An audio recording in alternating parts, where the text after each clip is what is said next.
नमस्कार दोस्तों, जुड़ चुके हैं दैनिक स्टेट समाचार के साथ। और जैसे कि श्रावण महीना है और श्रावण महीना कहा जाता है भोलेनाथ को अर्पित होता है। जी हाँ, आज हरिद्वार से हम सीधा प्रसारण जो है वो आपको लगातार दिखाते आ रहे हैं। और अगर बात करें तो जो लोग हरिद्वार आते हैं माँ गंगा के स्नान करने के लिए हल्की पौड़ी जाते हैं। हल्की पौड़ी तो बहुत प्रसिद्ध, प्राचीन कालों से ही हल्की पौड़ी का स्थान सभी लोगों को पता होगा। लेकिन आज मैं आपको लेके आई हूँ सप्तऋषि आश्रम। जी हाँ, ये कुछ तस्वीरें जो हैं सप्तऋषि आश्रम से हम आपको लाइव दिखा रहे हैं। और इसकी क्या गाथा है। सप्तऋषि यहाँ पे इनको तपस्वी भूमि भी कहा जाता है। सप्तऋषि को 7 ऋषि मुनि जो थे यहाँ पे तपस्या करते थे इस स्थान पे आकर। और लोक गाथा में तो ये भी सुनने को पढ़ने को मिला है कि यहाँ पे माँ गंगा, जब भागीरथ जी माँ गंगा को यहाँ पे ला रहे थे तो यहाँ पे ही 7 ऋषि जो हैं वो तपस्या कर रहे थे। ये आप एक सामने देख सकते हैं कि भागीरथ जी का रथ जो है वो यहाँ पे बना हुआ है और जिसपे भागीरथ जी खुद जो हैं वो यहाँ पे दिखाई दे रहे हैं। क्योंकि यहाँ पे लोक गाथा के अनुसार ये कहा गया था कि सप्तऋषि जब यहाँ पे तपस्या कर रहे थे और भागीरथ जी जब गंगा माँ को यहाँ पे ला रहे थे तो गंगा माँ यहाँ पे आके रुक जाती है। ये अभी कुछ तस्वीरें हम आपको यहाँ से सप्तऋषि आश्रम की दिखा रहे हैं, जहाँ पे आप सामने ये चित्र जो देख रहे हैं, यहाँ पे मूर्तियां दिखाई दे रही हैं जहाँ पे पांडव स्वर्ग रोहन को जाते हुए दिखाई दे रहे हैं। ये पांडव हैं जब स्वर्ग की तरफ जा रहे थे, ये तब की तस्वीरें इन्होंने रखी हैं। जब हम यहाँ से नीचे उतर के जाते हैं तो ये वो स्थान आ जाता है, सप्तऋषि आश्रम कहा जाता है इसको। और हम अभी आपको लाइव दर्शन जो हैं माँ गंगा के तो कराएंगे ही, साथ में यहाँ की महिमा सुनाएंगे कि आखिर किस वजह से माँ गंगा इस स्थान पे आकर 7 भागों में बट गई। यहाँ पे किन ऋषियों ने तपस्या की थी और क्यों माँ गंगा इस स्थान पर आकर रुक गई थी, आगे क्यों नहीं जा रही थी जब भागीरथ जी माँ गंगा को लेके आ रहे थे। ये यहाँ पे अब थोड़ा सा जब आप आगे आते हैं तो यहाँ पे आपको वो 7 ऋषियों की मूर्ति जो है वो दिखाई देती है। हम कैमरे से जूम करके दिखाएंगे। ऋषि, ये वो ऋषि हैं जिन्होंने तपस्या करते हुए यहाँ पे अपना जीवन काफी समय यहाँ पे बिताया। और तब से ये प्राचीन समय से ये जगह जो है ये काफी प्रसिद्ध है। जब भी आप हरिद्वार आए तो यहाँ पे जरूर आए। ये 7 वो ऋषि हैं जो इसी स्थान पर यहाँ पर पूजा किया करते थे। ये माँ गंगा के दर्शन आपको दिखा रहे हैं सप्तऋषि आश्रम से लाइव है इस टाइम। स्टेट समाचार के माध्यम से हमारी यही कोशिश रहेगी कि इस सावन के महीने में हम आपको यहाँ का एक एक इतिहास जो है वो बताएं। अभी लाइव आरती जो है वो चल रही है माँ गंगा जी की। आत्मा विवंदनम पुष्पांजलि ओम जनेन जन्मय दंतदेवास्तानि धर्माणि प्रथमान्यासन्न तेहनाकं महिमानः तदन्त यत्र पूर्वे सात्याः सन्ति देवाः ओम राजाधिराजाय प्रसय्यसाहिने वयं वैश्रवणाय कुर्महि समे कामान् कामकामाय मह्यं कामेश्वरो वैश्रवणो ददातु कुबेराय वैश्रवणाय महाराजाय नमः ओम विश्वतश्चक्षुरुत विश्वतो मुखो विश्वतो बाहुरुत विश्वतस्तात् संबाहुभ्यां धमति सम्पतत्रैर्द्यावा भूमि जनयन् देव एकः ओम एकदन्ताय विद्महे वक्रतुण्डाय धीमहि तन्नो दन्ती प्रचोदयात् ओम नारायणाय विद्महे वासुदेवाय धीमहि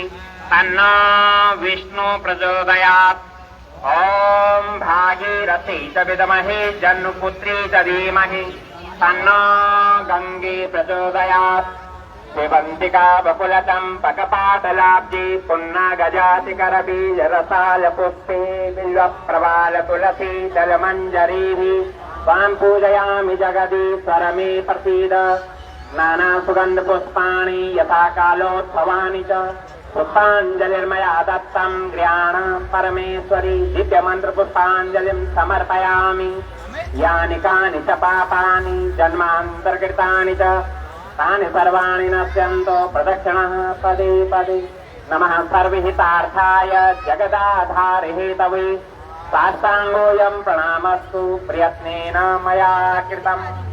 सभी श्रद्धालुगण माँ गंगा की पावन आरती ले लें।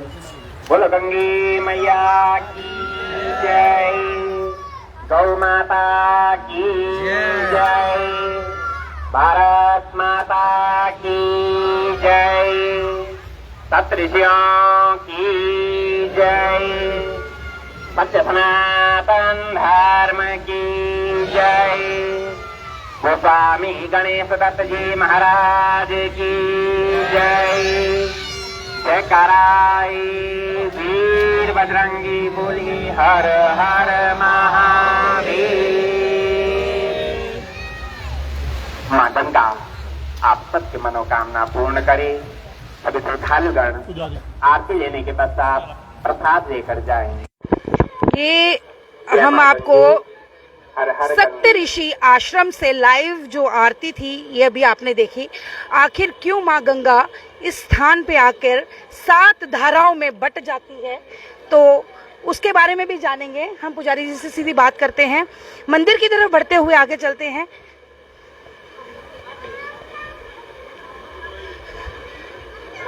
ये आपको हमने दर्शन भी करवाए माँ गंगा के। इसी स्थान पे ऋषि मुनि 7 ऋषि जो थे वो यहाँ पे तपस्या करते थे। ये मंदिर है, काफ़ी प्राचीन समय से है और हमारे साथ यहाँ पे पुजारी जी हैं। सीधी पहले उन्हीं से बात करेंगे। हर हर गंगे। हर हर गंगे, जय सिया राम। जय श्री राम। पुजारी जी, जहाँ पे श्रावण महीना चल रहा है और श्रावण महीने में हल्की पौड़ी हरिद्वार माँ गंगा या प्रसिद्ध जैसे प्राचीन जो स्थान है, उसके साथ ये सप्त ऋषि का क्या इतिहास है, हमारे स्टेट समाचार के माध्यम से बताइए। 7 ऋषियों ने इस क्षेत्र में तप किया था। विश्वामित्र, जमदग्नि, भारद्वाज, गौतम, अत्रि, कश्यप और वशिष्ठ। साथ में अरुंधति जी भी थी। कहते हैं प्राचीन काल में जब राजा सगर के 60,000 पुत्र, जिनको उनके अस्थियों को विसर्जित करने के लिए उनकी चौथी पीढ़ी में राजा भगीरथ हुए थे, और राजा भगीरथ ने हिमालय में 11,000 वर्षों तक तप किया। ब्रह्मा विष्णु महेश को प्रसन्न करके गंगा जी को लाए थे। ऋषिकेश के नज़दीक जैसे पहुँचे तो वहाँ जन्नु नामक एक ऋषि हुआ करते थे। तो बताते हैं कि जन्नु ऋषि के आश्रम में जल जड़ तत्व होता है, तो गंगा जी ने उनके आश्रम का आधा हिस्सा अपने बहाव में बहा दिया। उसके कारण जन्नु ऋषि क्रोधित होकर के उन्होंने गंगा जी को आत्मन लिया और पूरी गंगा को पी गए, सोख लिया। उसके बाद राजा भगीरथ ने अपनी अन्वय विनय करके उनसे प्रार्थना की कि अपने चाचाओं को अस्थियों को प्रभावित करने के लिए गंगा जी को मैं लाया था, इसलिए आपसे निवेदन, गंगा जी को आप पुनः वापस लौटा दीजिए। तो ऋषि ने अपनी जंगा फाड़ करके गंगा जी को आगे का रास्ता मार्ग दिखाया। तभी से गंगा जी का नाम जन्नुपुत्री भी कहा गया है। आगे आकर के गंगा जी ने देखा है हरिद्वार क्षेत्र जहाँ से शुरू होता है, ये बताते हैं कि यहाँ 7 ऋषि बैठे हुए थे कि गंगा माता आ रही है अपने नित्य आत्मन आदि के लिए, वहाँ तपस्या में बैठे हुए थे। गंगा जी ने सोचा जब एक ऋषि इतने बड़े तपस्वी तो ये 7 तो मेरा अस्तित्व ही मिटा देंगे। तो ये जो 7 ऋषि अभी जो आपको नाम बताए थे, आकाशवाणी होती है उस समय की सब। एक बार फिर बताएंगे 7 ऋषियों के नाम। हाँ, जो यहाँ पे विश्वामित्र, जमदग्नि, अत्रि, भारद्वाज, कश्यप, वशिष्ठ, ये 7, और अरुंधति जी साथ में थी। तो उसके बाद 7 ऋषियों ने यहाँ इस क्षेत्र में तप किया। आकाशवाणी हुई कि सप्तवती भवा, गंगा जी यहाँ 7 धाराओं में आती, इसलिए इस क्षेत्र का नाम सप्त सरोवर क्षेत्र कहा गया है। ये आगे जाके फिर एक धारा में मिल जाती है। आगे जाके चांदीपुल के नीचे जो चंडी देवी मंदिर है उसके ठीक नीचे एक धारा में मिल जाती है। उससे पहले बताते हैं कि अंग्रेजों ने हर की फेड़ी के लिए एक धारा यहाँ से अलग से निकाली थी, जो कि हर की फेड़ी होते हुए जाती है, लेकिन मुख्य धारा जो है वो चंडीपुल के नीचे से ही जाती है। पंडित जी, कितना यहाँ पे आके फल मिलता है? जैसे हल्की पौड़ी तो सब जाते हैं, लेकिन सप्त ऋषि आके यहाँ पे क्या मन्नत पूरी होती है और क्या महानता है इस जगह पे स्नान करने की?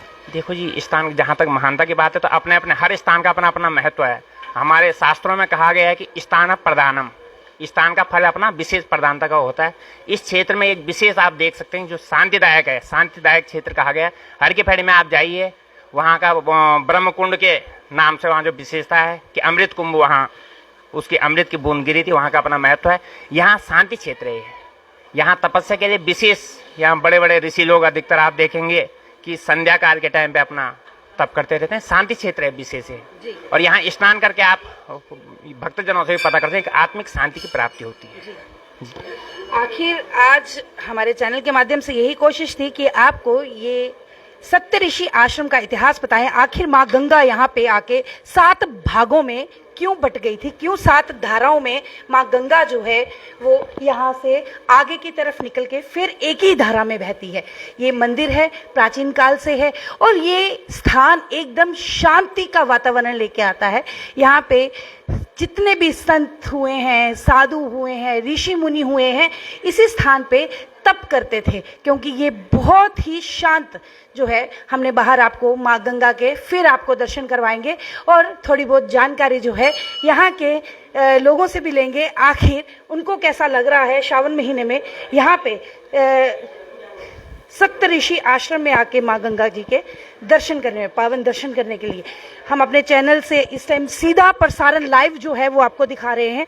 ये वो माँ गंगा है, ये वो स्थान है, यहाँ से ही माँ गंगा 7 भागों में बट गई थी। अगर आप देखें, अभी बरसात के दिन हैं और यहाँ से शायद नहीं दिखाई देती, हम थोड़ा जूम करके आपको यहाँ से दिखाएंगे कि ये 7 भागों में बट गई थी यहाँ से, क्योंकि 7 ऋषि मुनि यहाँ पे तपस्या कर रहे थे। यहाँ पे 7 ऋषि मुनि बैठे थे और माँ गंगा आके यहाँ पे रुक जाती है। भागीरथ प्रार्थना करते हैं कि माँ इनको आगे जाने दो, लेकिन माँ गंगा बोलती है कि अगर एक ऋषि मुनि के पास जाती हूँ तो बाकी रूठ जाएंगे और मेरा तो वजूद जो है वो खत्म कर देंगे। इसीलिए उन्होंने किसी को भी नहीं रुठाया और 7 भागे, 7 धाराएं जो हैं 7 मुनियों की तरफ बहती हुई यहाँ से 7 धाराओं में चलती है, आगे जाके फिर जाके मिल जाती है ये माँ गंगा। हर हर गंगे, हर हर गंगे, ये आपको वही मंदिर, वही स्थान पे हम लेके आए हैं। और काफ़ी लोग, जितने भी श्रद्धालु लोग हैं, जो जब भी हरिद्वार आते हैं तो यहाँ पे आके सप्त ऋषि आश्रम में आके शांति भी पाते हैं और यहाँ आके माँ गंगा के स्नान भी करते हैं, क्योंकि ये वही स्थान, पवित्र स्थान है जहाँ पे ऋषि मुनियों ने तप किया था। आप यहाँ से हैं? आप कहाँ से? हम राजस्थान से हैं, चूरू से। हमें कैसा लगा श्रावण महीने में आके यहाँ? बहुत अच्छा है, यहाँ जन्नत है और साक्षात देवता है यहाँ पे। बहुत अच्छा लगा हमें, हमारा तो जाने के लिए जी नहीं करा। कितने दिनों से आए हैं? हमें आज ही आए और 3 दिन रहेंगे यहाँ पे। हमारा 7-8 दिन का ग्रुप है, बहुत बड़ा।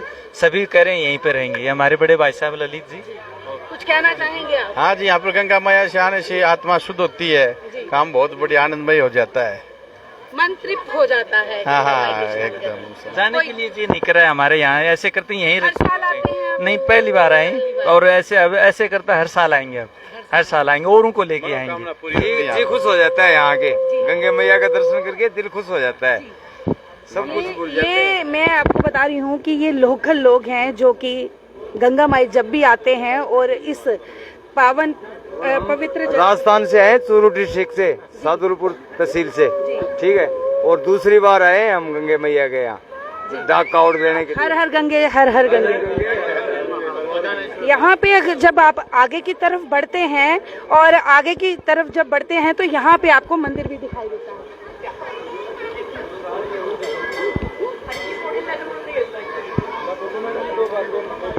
जी जी। मैं doctor Pawan Kumar from Haryana state, district Kurukshetra, Shahabad Markanda. मैं पिछले 22 साल से हरिद्वार में कावड़ लेने के लिए लगातार आ रहा हूं, लेकिन पिछले 2 वर्ष से कोरोना की वजह से मैं नहीं आ पाया हूं। मैंने जो भी मन में धारणा की है, मुझे यहां से वो सारा फल मिला है। और मैं और श्रद्धालुओं से भी कहूँगा कि वो भी आएँ और माता के चरणों में अपनी हाजिरी लगाएं, स्नान करके जाएं और अपना जीवन सफल बनाएं। यहाँ पे हमारे साथ काफी लोग हैं और लोगों की भी राय जो है हम जान रहे हैं। जी, आप क्या बोलना चाहते हैं? सावन महीना और माँ गंगा के स्नान इस मौके पर करने को मिल रहे हैं। हर एक आना चाहिए, जहाँ पर गंगा मैया का आशीर्वाद लेना चाहिए। ये सावन महीना शिव जी का बड़ा पवित्र महीना, उनका प्रिय महीना होता है, तो इसलिए हर आदमी को जहाँ पर स्नान के लिए, गंगा मैया के स्नान के लिए आना चाहिए। लोग हल्की पौड़ी भी जाते हैं और ये ऋषियों की तपी भूमि भी कहा जाता है, सप्त ऋषि आश्रम, इसके बारे में आपको क्या कहना है? आज ये भागीरथ ने ये अपने गंगा जी लाई थी, जहाँ आकर गंगा जी रुक गए, क्योंकि जहाँ 7 ऋषि जो है तपस्या कर रहे थे। अब गंगा जी मैया ने सोचा कि मैं किस साइड से जाऊँगा, फिर भागीरथ जी ने इनको प्रार्थना की कि आप इनके सभी के चरणों में, इसलिए जहाँ पर 7 धारें बन गई, इसलिए इसको सप्त ऋषि आश्रम का बोल। आप हर साल आते हैं? नहीं, हर साल तो नहीं आता, जब भी मौका मिलता है तो आ जाता तब आ जाते हैं। हर हर गंगे। ये यहाँ पे आपको बजरंगबली का मंदिर जो है वो भी मिलेगा, और हम अपने चैनल के माध्यम से यही कहेंगे कि अगर आप हल्की पौड़ी आते हैं तो आप सप्त ऋषि आश्रम, पंचमुखी हनुमान जी का मंदिर है ये, जहाँ पे साक्षात भगवान खुद विराजमान है, बजरंगबली खुद विराजमान है और सबको आशीर्वाद देते हुए। और हम अपने चैनल के माध्यम से यही विनती करते हैं, अर्जी करते हैं, अपील करते हैं, आप लोगों को हम लाइव दृश्य जो है वो दिखा रहे हैं। वीडियो को ज़्यादा से ज़्यादा शेयर करें, कमेंट बॉक्स पे ज़रूर अपने कमेंट जो है वो भी रखिए, और जब भी हरिद्वार आए, हल्की पौड़ी तो आए हैं, लेकिन सप्त ऋषि आश्रम आकर यहाँ पे भी माँ गंगा के स्नान पाए। अभी के लिए बस इतना ही। मुझे और मेरे कैमरामैन को दीजिए आज्ञा। मैं राबिया खजुरिया, दैनिक स्टेट समाचार के लिए।